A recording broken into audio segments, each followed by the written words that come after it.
वो हाँ है ना, वो बहता हुआ पानी जिसे दुनिया कह रही है वो नदियां, वो बहता हुआ पानी नहीं, वो हमारा जीवन है चलता हुआ। जैसे जननी के आंचल से, माँ के आंचल से हमने आहार लिया, दूध पिया, पिया ना। जब बच्चे का जन्म होता है तो 6 माह तक कोई द्रव्य पदार्थ, कोई अन्न उसको नहीं दिया जाता। वो 6 महीने तक वो बच्चा माँ के आंचल से जीवित रहता है, 6 माह तक। 6 महीने के बाद उसको अन्न दिया जाता है। इसका मतलब ये हुआ कि जननी के उस आंचल में वो आहार और जीवन भी है।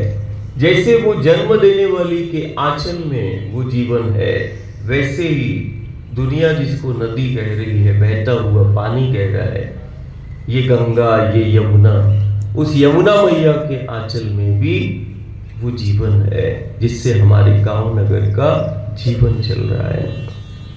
असाधारण। और हम उसी माँ के आंचल से, देखो हम दिन रात चल रहे हैं। शक्ति है, प्रत्यक्ष है ना। जो वास्तविक में अपने जीवन को सफल करना चाहता है, जब तुम्हारी अवस्था में वो किशन जी थे, मुझे ध्यान आता है कृष्ण का लीला। कृष्ण क्या खाते थे? माखन खाते थे। हाँ, माखन लीला की है कृष्ण ने। किशन जी माखन लीला करते है ना। वो माखन खाने वाले ने, जो माखन मिश्री को खाता है, वो एक दिन यमुना के तट की मिट्टी को भी खा लेता है। और जब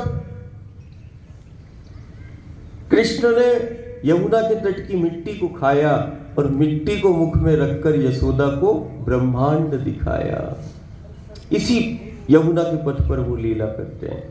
क्या दुनिया को संदेश देना चाहते हैं?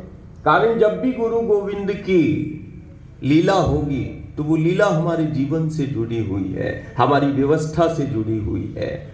गुरु गोविंद का चरित्र जो है, कृष्ण का, राम का चरित्र जो है, वो हमें जीना सिखाता है। राम कृष्ण का, गुरु का चरित्र हमें आत्मनिर्भर बनाता है। राम कृष्ण का, गुरु गोविंद का चरित्र हमें आत्मनिर्भर बनाता है, जीना सिखाता है। ऐसे ही वो कृष्ण ने लीला की यमुना के पथ पर, सुना है ना, मिट्टी को खा लिया, मिट्टी को खा के किसको ब्रह्मांड दिखाया? क्या कारण था? कारण लीला यदि कृष्ण ने किया है तो वो कुछ संदेश देना चाहते हैं। वो सिर्फ यही बताना चाह रहे थे कि एक माखन मिश्री खाने वाले ने यमुना के तट की मिट्टी को खाया और मिट्टी को खाकर यशोदा को ब्रह्मांड दिखाया।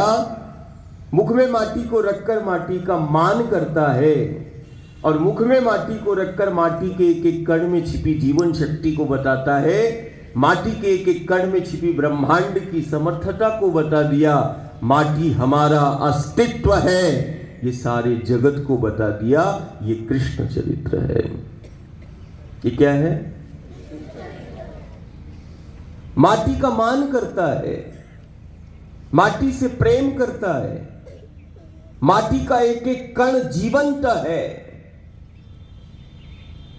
माटी के एक एक कण में छिपी वो ब्रह्मांड की शक्तियां है। वो माटी का, धरती का मान करता है और धरती के एक एक कण, एक एक रज में छिपी वो शक्ति को बताता है। माटी की महिमा और माटी के महत्व को बता दिया। मुख में माटी को रखकर माटी का मान बढ़ा दिया। ये हमारे किशन जी का चरित्र है।